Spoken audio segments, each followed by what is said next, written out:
Jesu Kristu inkosi. Bengicela ukusho leli culo. Uyakaze mona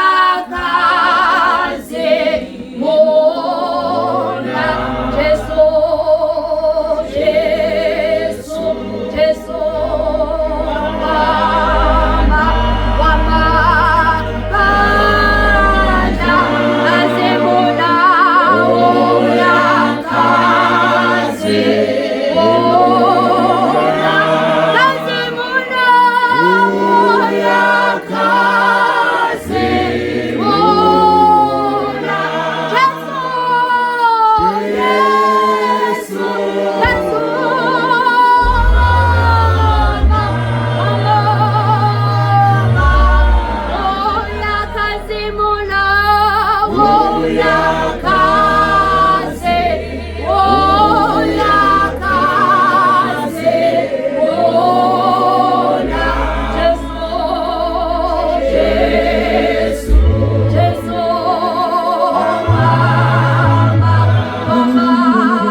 Ngithanda ukumbonga uNkulunkulu. Cishe lokho kwaqala uYouTube. Angaze ngifakaze ngiyasaba. Ngiyambonga uNkulunkulu ongiphe isibindi namhlanje.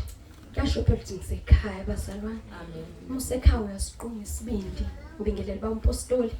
Mampostoli siyajabula kakhulu ukuthi basivakashele ePomoroy abafundisi bonke abakhona omama abafundisi obaba omama abasha intombi insizwa oshayela ugugu umphathi ohlelo ngiyanibingelela ngithi uJesu Kristu inkosi.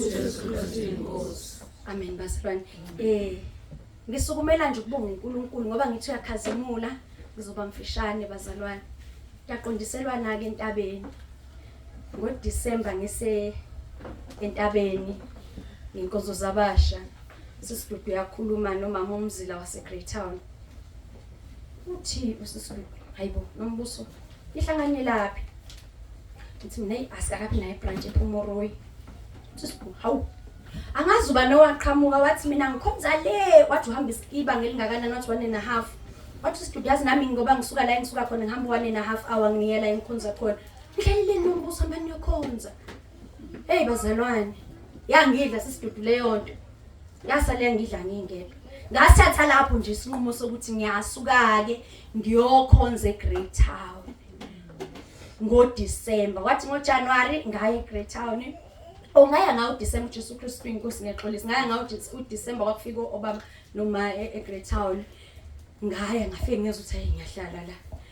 Ngabuyela ngafike ngayibika ukuthi bazalwane ngenxa yokuthi ePomoroy besingakabi nayo branch uNkulunkulu ubekile ukuthi ngizokhonza nani la ukhona okubekiwe enhlizweni yami.